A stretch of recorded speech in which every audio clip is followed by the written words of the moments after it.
Devi, in one word, tell me your most awkward breakup. Okay. Beard. Beard? Beard. Okay. Let's hear yours. Soccer. Soccer. Why do people always tend to break up? That's a good question. Let's talk about it. that. 3, 2, 1. Here we go!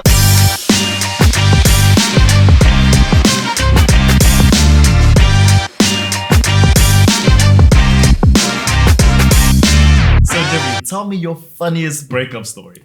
Man, this is actually embarrassing. So I was really insecure about my physical appearance, especially mine. No, I get it. All right. I was insecure about my beard. Oh. Yeah, nothing else. There's not anyway. So my beard was kind of like what my uncle called the cricket beard. Yeah. 11 aside. It was patchy. It was just sad. I looked at a photo the other day and I was like, look what the Lord has done. But anyway, I grew the beard for some unknown reason and I looked terrible. And the girl I was with at the time told me, listen, you need to shave. You don't look good. And I, out of insecurity, just said, you know what? You lose 10 pounds. How does that make you feel? You can't make me change my physical appearance to suit you. This relationship's over. And I broke up with her because of Apache. Why didn't you tell us your story? So, my story, I've only had the one breakup. Lucky. And in this breakup, I'm telling this girl like a 40-minute long analogy about soccer and how the soccer player like Lionel Messi has to get the ball behind the net with so much finesse, so much ease and all this other stuff. And she looks at me with this confused face and I'm talking and then I landed with, and that's why I have to break up with you. And she's just like, okay. Did you even play soccer? No. I played hockey.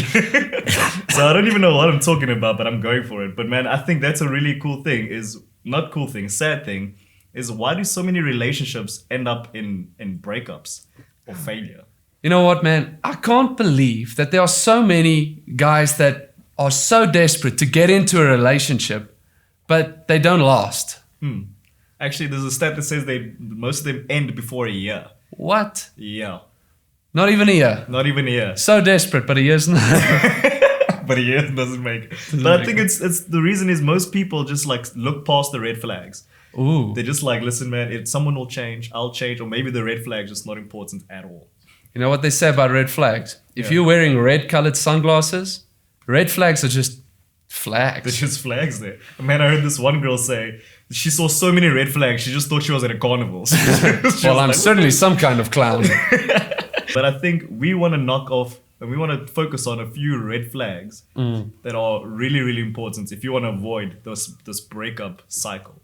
Yeah, that's very important. You know, the number one red flag Yeah. is if she's a communist. Yeah. That's the biggest red flag. Yeah, better dead than red, I always say. I mean, I agree. I agree. But actually, the first red flag we want to kick off with is if this person is not pursuing Jesus. Ooh, that's a big one. Yeah, if you're a Christian and the person you're pursuing is not pursuing Jesus, I think that's a solid red flag. Yes, there's actually a very cool verse in the book of the 2 Corinthians, chapter 6, where Paul writes and he says, do not be unequally yoked to an unbeliever. Yeah. Because there's no like unity between God and unrighteousness, or between like what's full of light and full of darkness. Yeah. And that's a lot deeper than just saying unbeliever. It's also saying that person can be in church, but if they're not equally yoked, that means if they're not pursuing God to the same level, you're setting yourself up for a very one-sided relationship. Yeah, man. And that's super sad to hear, especially if you meet someone and yes, they are cute. Ooh. Oh, they are funny. They love long walks they love dogs. They love puppies. Oh my gosh. They can make food. They can make food. And you meet this person and they're not a believer just like you. They're not pursuing Jesus. I mean, I think what Paul's saying is if this person on a fundamental level doesn't share the same values as you, then you're making a mistake. That's I mean, very in Proverbs it says where two people cannot walk together my bad, it's not Proverbs, it's the book of Amos. It says if two people have not yet agreed, they cannot walk together.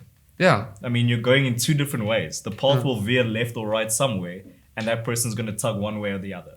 Yeah. And if you do not have the same values on a fundamental level, then it's not going to work out eventually. That's very true. You know, the thing about walking on a path, where are you headed? Are you just taking a stroll, where's your life going? Yeah. So if you're in a relationship with no clear destination, you're not goal driven, you're not going somewhere. And that's the thing about being equally yoked.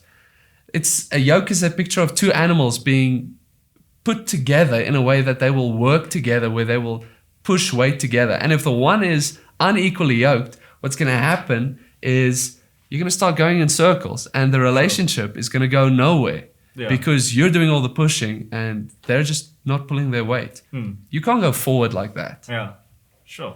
So I think the first one we want to land is, if they're not pursuing Jesus, they should not be pursuing you. Yeah. And if you're not pursuing Jesus, you shouldn't be pursuing anyone. Damn straight. Damn straight. Can you say damn? I just did. Fight me. Can you say So the next red flag is when your people don't like that person. What do you mean, my people? No, just joking, guys. So yeah, but when the community around you doesn't believe that the person that you're with is good for you, or you for them. That's very important. That's really, really important. I think it helps to do that, to have that community, because they can see the red flags that you might not see. They can see through he's cute, he's lovely. They can see through the cow manure, the horse doo-doo. Right? They can see through all that stuff because they're not in love. You're in love. That's very true. Because when you're in love, it's all these hormones and stuff. You're not in your sober state of mind. No. You're bouncing around on dopamine and all those kinds of things. Yeah. You're not being logical at that time. So when the people who love you see you from the outside, they can say, listen, this person is not good for you, or this is not the right time for you to be engaging in something like this. They're doing it out of love. They're not doing it to be difficult. Yeah. This is not a Nicholas Sparks movie. No. There's actually something beyond that. Yeah. Some logic beyond that. So there's this beautiful verse in the book of Proverbs that says that good counsel is like perfume. I don't know. You've heard that verse before, right? It's good counsel is like perfume and incense. And there's this other verse in the book of Proverbs as well. It says, let me read it for us. It says, "The way of fools seems right to them, but the wise listen to advice."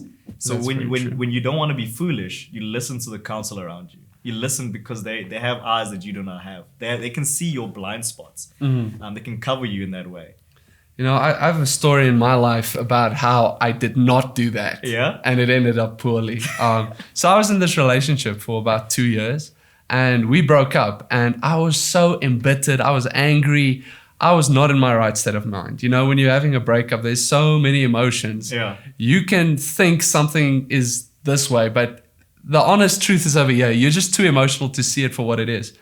And so after a week, I started chatting with this girl. Hey. Slid into her DMs. Hey. Coffee the same day. What? She sounds easy. No, I'm joking. She wasn't easy. I'm just good. Hey, Anyway, I wasn't good. And I was so hurt, I was so betrayed that I didn't look at whether this is a good idea or not. So my parents came, they said, this isn't a good idea. My leaders at church came and said, wow, this is not a good idea. My best friends came and said, listen, you just came through a breakup. Let's give it 5 months. Just you and sorting your pain out, and then we can look again. It's not that this girl's bad for you. It's just you're not in the right place. Yeah. And I listened to them for about a week, and I started dating this girl. So 2 weeks after my 2-year breakup of a relationship that was 2 years long, I started dating this other girl. And you know what? I was too broken to be in a relationship. It was really bad for both of us. I was not in a good place. I should have heeded my parents' advice. And when we finally did break up, I realized it was a year and a half where I wasn't dealing with stuff. I was just so lonely and so full of pain that my parents' advice was secondary to my feelings. And on a level of advice, if I can give advice now, I'd say listen to the people who care about you. Yeah. Because you're not maybe in a space where you want to care about you. Yeah. Ooh, that's good. That's really good. So don't be foolish, be wise, and listen to your counsel, listen to advice. Yeah. And now we're gonna go to the third red flag after that moment. And the third red flag is if this person does not know how to handle or have healthy conflict, Ooh. or if you do not know how to have healthy conflict. That's rough. That is rough. Very few people know how to have a healthy conflict. Yeah. It's just like all or nothing. You're either killing each other on the one hand or you're not speaking Oh, you're on the not other. fighting at all. Yeah. Yeah, and But that's not good. How can we tell how someone has healthy conflict before we even start dating? Yeah, because most people find out the day they start dating, don't they? We're together and all the honeymoon's all over. Then it's like, I don't actually... And it's too late for the red yeah, flag. It's too late. Yeah, we need to figure out how to know the person well enough before we start dating. Is there something we can do? I think the best way we can do that is also in community. So in community, that's where you get to see this person, their temperaments, how they handle conflict with friends, That's how true. they handle conflict with family, with people who aren't their friends or their enemies, or how they just treat people, you know? Yeah. So I think that's one way you can see the chaos without being involved in it, without jumping in it yourself. Yeah, And but without being responsible. without being responsible, Yeah. exactly. So you can just see the thing without being a part of it. Yeah. And the best way I believe you can tell is James describes it.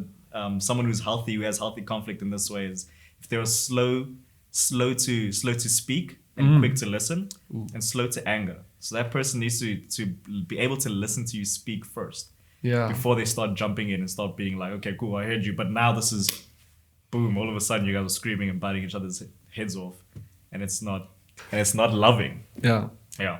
Yeah, and I think also like how they speak of other people that they're in conflict with, when they're speaking about the people they're at work with, Yeah. or their parents and stuff, or they're Yeah. always speaking about an ex and they're speaking negative and they're going around the problem. That's a red flag. That's a red flag. Yeah. Because I think we shouldn't just watch the other person. We should also watch ourselves Ooh, yeah. to see how we handle it, how we handle work conflict or conflict with family, and how we talk about it. Yeah, very important thing is, are you having conflict to fight the person or to fight for the person? Exactly. That's a very big thing. In a relationship fight, it's very easy to get all emotional up and involved in that thing where you take personally everything that's said. But a healthy way to handle that conflict would be to actually have a conversation towards a better relationship. Yeah. Not in the like this resentful thing of you're not doing this, I hate it when you do this, Yeah. but rather I'd like it if Yeah. you know, I feel this, so can we do this? It's Yeah. kind of a solution-based conflict. Yeah. So it's a conflict where you're fighting for something, not against someone. Exactly. And then one of the last red flags is big one. Yeah. And that is when you don't trust someone. I mean, if you don't trust someone, Why even? how can you date them? Yeah. Why are you even together? Yeah. And we're not talking about the trust of like that shallow insecurity trust of like if you ask the person you're with, am I funny? And she's like, oh, sweetie, you're hilarious, but no one's been laughing at your jokes for a week. It's that I'm talking that real. That hasn't happened Is to that, me, is right? that a soft spot for you right there? No? I'm funny, right? Yeah, you're hilarious, man. You're a hoot and a half. We're talking about like real trust. Like if this person is flirting with other people, or if this person is a little promiscuous or something like that, you know, like real trust. Can you trust this person? And there's also that level of trust where they're in the relationship not for selfish reasons. It's like a lot of people, they have daddy issues or mommy issues, and they go into a relationship to soothe that pain. They're not there for the good of that person. Yeah. They're there to get something from them, whether maybe that's emotional, maybe it's physical. Yeah. Maybe they're just using you. Or, and again, red flags aren't just for one way. Yeah. You can be the You person can be with the red person flags. with the red flag. Why are you going into that relationship? Yeah. What is the goal? Are Yeah. you trying to soothe the pain that you got? Maybe your mother was absent and you're looking for a mommy, not a wife. Ooh. Maybe you're looking for a daddy, not a husband. And that's very common these days. We find people trying to take the place of that person's parents, and that's not healthy. That is not healthy. Another red flag that we can maybe look at in ourselves is my insecurity. Am I able to trust? Sure. Or am I just, or you know, you've met that person who's in a relationship where she always wants to check his phone, or they always want to make sure that where are you? Yeah. Why aren't you telling me your location? Where's this? And they're always on your case. Yeah. And it's that person's inability to trust. If you cannot trust, then you shouldn't be in a relationship. No. Sure. Your perception of yourself is really also going to play off into your perception of that other person. So as you said, if you can't trust other people, maybe there's an issue with you trusting yourself as well. And if you haven't gone to that place of forgiveness for yourself and acceptance of who you really are, no matter who you're in a relationship with, that person will never be enough for you because you're not enough for you. Ooh. So if you're lonely outside the relationship, You're going to be lonely inside the relationship. exactly. Sure. I like it. This is the 5th red flag, and maybe the last red flag is if this person is leading you towards Jesus or further away from Jesus. And I think it ties into that first red flag. Would you serve God better together, or would it not be the case if you were together?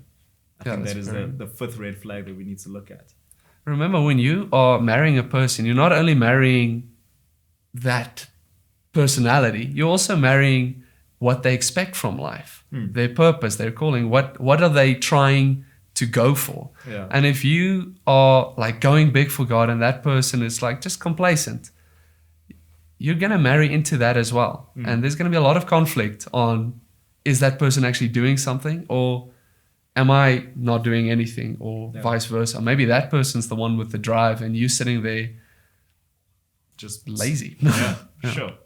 I want to add one more red flag, and this is a big red flag. And it's Okay. this. If this person is not subscribed to the Good Question Show.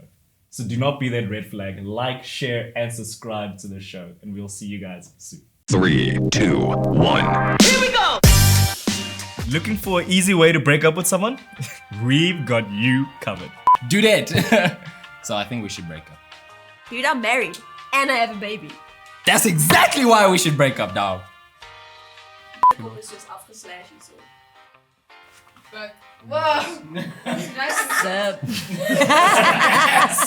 We've not been seeing eye to eye. Div, why have you been so quiet? I've been at a funeral. Oh my word, who died? My feelings for you. Albertina. So the thing is, I've been praying, and God's been telling me that we should no longer be together. It's not me, it's God speaking. Do you want to see a magic trick? Poof. You're single. I think we should take our relationship to another level. The previous level, where we didn't know each other. Are we tectonic plates? Okay, let's try again. Are we tectonic plates? Because we're drifting apart. Why did you sound Scottish in the beginning? We tectonic plates! Did I really? Because we're drifting apart. Knock, knock. Who's there? Single. Who's singing? You single. Bye. Remember when we weren't a couple? Yeah, good times, hey? Our relationship's like a government official. It just doesn't work. Our relationship is like Tumi's joke. It just doesn't work.